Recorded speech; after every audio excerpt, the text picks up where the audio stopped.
ជំរាបសួរបងប្អូនអ៊ំពូមីងលោកតាលោកយាយទាំងអស់គ្នាជាទីគោរពនិងជាទីរាប់អានកាលពីមួយរយៈមុនខ្ញុំបានជម្រាបជូនបងប្អូនអ៊ំពូមីងលោកតាលោកយាយទាំងអស់គ្នាបានជ្រាបថាខ្ញុំមានប្រាក់បន្តិចបន្តួចដែលខ្ញុំទទួលបានពីបងប្អូនដែលបានចូលទៅ Subscribe នៅក្នុង Facebook របស់ខ្ញុំដែលប្រាក់នេះខ្ញុំបានផ្ញើទៅបងប្អូនចូលដើម្បីឲ្យបងប្អូនយកទៅប្រើប្រាស់សម្រាប់គម្រោងបណ្ណាល័យសហគមន៍របស់បងប្អូនដែលស្ថិតនៅស្រុកស្វាយជ្រុំខេត្តស្វាយរៀងជាការឆ្លើយតបបងប្អូនចុយក៏បានផលិតជាវីដេអូដើម្បីបង្ហាញជូនបងប្អូនអ៊ំពូមីងលោកតាលោកយាយទាំងអស់គ្នាពីគម្រោងបណ្ណាល័យសហគមន៍របស់គាត់ដូច្នេះប្រសិនបើបងប្អូនអ៊ំពូមីងលោកតាលោកយាយទាំងអស់គ្នាចង់ដឹងថាតើគម្រោងរបស់បងប្អូនចុយនោះមានអ្វីខ្លះក៏សូមបងប្អូនអ៊ំពូមីងលោកតាលោកយាយអញ្ជើញតាមដានទស្សនាដូចតទៅបាទជំរាបសួរពុកម៉ែបងប្អូនទាំងអស់គ្នាថ្ងៃនេះពួកយើងមានក្តីសប្បាយរីករាយមែនទែនបងប្អូនមានបានឃើញយើងមានប្រាក់សម្រាប់ឧបត្ថម្ភដល់បងប្អូនអានសៀវភៅដែរឬទេហើយមានឃើញពួកយើងទទួលបានសៀវភៅថ្មីដែរឬទេហើយយើងក៏បានទិញអំពូលភ្លើងថ្មីសម្រាប់ដាក់បំភ្លឺដែលទាំងអស់នេះគឺយើងបានមកពីការឧបត្ថម្ភរបស់បងប្រុសមួនពេជ្រហើយក៏ជាជំនួយទី1ដំបូងគេដែរសម្រាប់ពួកយើងដើម្បីយកមករៀបចំបណ្ណាល័យសួនគំនិតដែលមានបងប្អូនអានសៀវភៅជារៀងរាល់ថ្ងៃដើម្បីក្រេបជញ្ជក់យកចំណេះដឹងថ្មីក៏ដូចជាបទពិសោធន៍ជីវិតល្អៗជាច្រើនរបស់អ្នកនិពន្ធផងដែរខ្ញុំសូមនិយាយទាក់ទងនឹងកន្លែងអានសៀវភៅរបស់យើងបន្តិចបើនិយាយអំពីកន្លែងអានសៀវភៅដែលយើងរៀបចំពីមុនមកគឺមានសភាពងងឹតនៅពេលយប់ហើយសៀវភៅយើងក៏មិនទាន់មានច្រើននៅឡើយដែរនៅពេលខ្ញុំចង់លើកទឹកចិត្តបងប្អូនក៏ខ្ញុំមិនដឹងធ្វើដោយវិធីណារហូតបងប្រុសមួនពេជ្រផ្ដល់ជំនួយមកដល់ខ្ញុំនេះខ្ញុំក៏សម្រេចចិត្តថាដកថវិកាមួយចំនួនសម្រាប់លើកទឹកចិត្តបងប្អូនដែលគាត់អានសៀវភៅខ្ញុំសូមនិយាយរឿងបណ្ណាល័យសួនគំនិតបន្តិចដំបូងឡើយពួកយើងមានសៀវភៅមិនដល់100ក្បាលផងហើយដោយសារតែការស្រឡាញ់ហើយដោយសារតែខ្ញុំបានយល់ដឹងច្រើនមកដល់សប្តាហ៍ថ្ងៃនេះក៏ដោយសារតែការអានសៀវភៅទើបខ្ញុំសម្រេចចិត្តថានឹងបង្កើតសួនគំនិតនេះឡើងសម្រាប់បងប្អូនទាំងអស់គ្នាតាំងពីចាប់ផ្ដើមបង្កើតវាឡើងមកដល់ពេលនេះគឺយើងចំណាយពេលខ្ទង់ជិត2ខែមកហើយនៅទីនេះក៏មានបងប្អូនសិស្សានុសិស្សចូលរួមអានសៀវភៅយ៉ាងច្រើនកុះករផងដែរតែអ្វីៗវាមិនរលូនទាំងអស់នោះទេអ្វីដែលជាបញ្ហាចោទនោះគឺការចំណាយនិងថវិការបស់យើងមានកម្រិតដែលអាចចំណាយទៅលើកិច្ចការងារមួយនេះព្រោះយើងក៏មានបន្ទុករៀងខ្លួនដំបូងខ្ញុំបានចំណាយត្រឹមតែតុកៅអីសម្រាប់អង្គុយហើយមានសៀវភៅក៏មិនច្រើនប៉ុន្មានដែរសម្រាប់ដាក់ឲ្យពួកគាត់អានហើយពេលវេលាក្នុងការអានរបស់ពួកគាត់គឺយើងបានកំណត់ម៉ោងដែលត្រូវអានចាប់ពីម៉ោង1ថ្ងៃត្រង់ទៅដល់ម៉ោង7ទៅម៉ោង8យប់អ្នកមានពេលអានពេលថ្ងៃល្អព្រោះនៅភ្លឺមេឃស្រឡះល្អអញ្ចឹងគាត់អាចបានអានបានច្រើនតែតើតើនឹងអាកាសធាតុវាមិនអំណោយផលនោះទេដល់បងប្អូនដល់បងប្អូនអ្នកដែលអានពេលយប់ព្រោះពេលដែលពួកគាត់អានបានត្រឹមម៉ោង5ជាងគឺមេឃងងឹតហើយព្រោះយើងពុំទាន់មានថវិកាសម្រាប់ទិញសម្ភារៈអំពូលភ្លើងដើម្បីដាក់បំភ្លឺ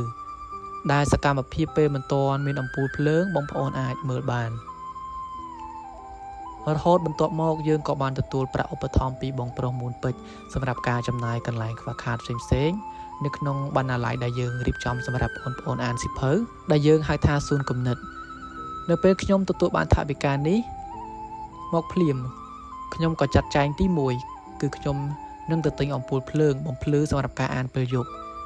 ហើយយើងក៏បានដំឡើងវាភ្លាមផងដែរទី2នោះខ្ញុំបាន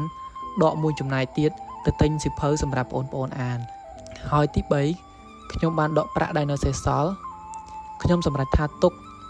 ដល់ជារង្វាន់លើកទឹកចិត្តដល់បងប្អូនណាដែលអានសៀវភៅចប់មុនគេហើយអាចសង្ខេបចំណុចល្អៗនៅក្នុងសៀវភៅបាន1ចំណុច2ចំណុចហើយយើងនឹងធ្វើរបៀបនេះរហូតតែថវិកានេះអស់ទើបយើងផ្ដល់រង្វាន់ផ្សេងទៀតទៅដល់ពួកគាត់ដែលចូលចិត្តអានសៀវភៅអញ្ចឹងសូមបងប្អូនទាំងអស់គ្នាមើលសកម្មភាពបងប្អូនដែលគាត់អានសៀវភៅខ្លះហើយក៏ដូចជាពន្លឺនៅពេលយប់ដែលយើងបានរៀបចំដំឡើងកំពូលរួចជាស្រេចសម្រាប់បំភ្លឺការអានសៀវភៅហើយមួយវិញទៀតពួកយើងមិនមែនត្រឹមមានតែបណ្ណាល័យសួនគំនិតសម្រាប់ក្មេងៗអានសៀវភៅនោះទេគឺយើងមានបង្រៀនកុំព្យូទ័រនិងបង្រៀនភាសាអង់គ្លេស ហើយចំពោះសិស្សក្រីក្រសិស្សដែលខ្វះខាតគឺយើងបង្រៀនដោយឥតគិតថ្លៃហើយគេសួរថាតើយើងបង្រៀនដោយឥតគិតថ្លៃហ្នឹងតើយើងបានប្រាក់មកពីណាមានអ្នកផ្ដល់ប្រាក់ខែឲ្យយើងមែនខ្ញុំសូមនិយាយថានៅទីនេះគឺយើងមិនទទួលបានប្រាក់ខែពីនរណាទាំងអស់គឺយើងធ្វើដោយក្តីស្រឡាញ់ធ្វើដោយចេញពីចិត្តរបស់យើងហើយយើងធ្វើនេះគឺយើងមានគោលដៅមួយគឺដើម្បីជួយបណ្ដុះធនធានមនុស្សនៅក្នុងសហគមន៍ហើយចំពោះដល់សិស្សដែលគាត់មានថវិកាច្រើនគ្រួសារគាត់ធូរធារក៏យើងសុំជាថ្លៃភ្លើងថ្លៃទឹករបស់គាត់ម្នាក់ 10000 20000 វិញដែរសម្រាប់យើងយកពីពួកគាត់ចំណាយទៅលើភ្លើងនិងទឹកសម្រាប់គ្រប់គ្រងសិស្សដែលខ្វះខាតសិស្សដែលក្រីក្រអញ្ចឹងខ្ញុំសូមជម្រាបបងប្អូនតែប៉ុណ្នេះហើយចំពោះកិច្ចការងារមួយនេះជាគោលដៅធំដែលយើងរៀបចំបណ្ណាល័យសួនកំណត់នេះឡើងគឺដើម្បីឲ្យបងប្អូនក្នុងសហគមន៍របស់យើងស្រឡាញ់ការសិក្សាស្រឡាញ់សៀវភៅកាត់បន្ថយការដើរលេងច្រើនការប្រើប្រាស់ទូរស័ព្ទច្រើនជៀសឆ្ងាយអំពីអំពើអបាយមុខផ្សេងៗនិងគ្រឿងញៀនជាដើមបងប្អូនអាចបរិច្ចាគជាសៀវភៅឬសម្ភារៈផ្សេងៗបានដើម្បីឲ្យពួកយើងអាចធ្វើជារង្វាន់ជាកាដូលើកទឹកចិត្តដល់បងប្អូនដែលខិតខំព្យាយាមអានសៀវភៅបានច្រើនពួកយើងពិតជាត្រូវការចូលរួមពីបងប្អូនដើម្បីបណ្ដុះធនធានមនុស្សរបស់យើងឲ្យបានល្អប្រសើរនិងមានគុណតម្លៃខ្ពស់ដល់សង្គមជាតិជាចុងក្រោយខ្ញុំសូមតំណាងឲ្យបងប្អូនក្នុងសហគមន៍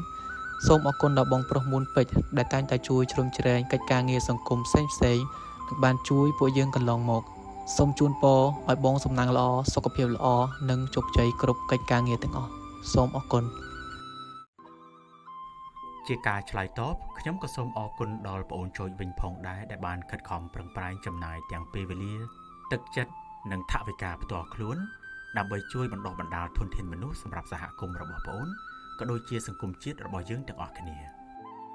អ្វីដែលបងអូនចូលបានកំពុងធ្វើគឺជារឿងដែលគួរលើកទឹកចិត្តហើយខ្ញុំជឿថាក៏មានបងប្អូនដទៃទៀតដែលខ្ញុំពុំបានដឹងក៏កំពុងតែធ្វើសកម្មភាពដើម្បីបម្រើដល់ផលប្រយោជន៍សង្គមដោយជាបងប្អូនចូលអញ្ចឹងដែរចំពោះបងប្អូនដទៃទៀតដែលមានបំណងចង់ចូលរួមចំណែកជួយសហគមន៍ក៏ប៉ុន្តែពុំទាន់ដឹងថាតើគួរចាប់ផ្ដើមដោយរបៀបណានោះគំរោងសហគមន៍របស់បងប្អូនចូលអាចជាគម្រោងមួយសម្រាប់បងប្អូនយកទៅពិចារណាអនុវត្តនៅក្នុងសហគមន៍របស់បងប្អូនម្យ៉ាងវិញទៀតប្រសិនបើបងប្អូនអ៊ំពូមីងលោកតាលោកយាយទាំងអស់គ្នាមានបំណងចង់ចូលរួមជួយបងប្អូនចូលទៅតាមលទ្ធភាពនោះសូមអ្នកទាំងអស់គ្នាមេត្តាទំនាក់ទំនងទៅបងប្អូនចូលដោយផ្ទាល់តាមរយៈ Facebook របស់បងប្អូនចូលជាចុងក្រោយខ្ញុំបាទសូមគោរពជូនពរនិងសូមជូនពរបងប្អូនអ៊ំពូមីងលោកតាលោកយាយទាំងអស់គ្នាឲ្យជួបប្រទះតែសេចក្តីសុខគ្រប់ប្រការសូមអរគុណនិងសូមជម្រាបលា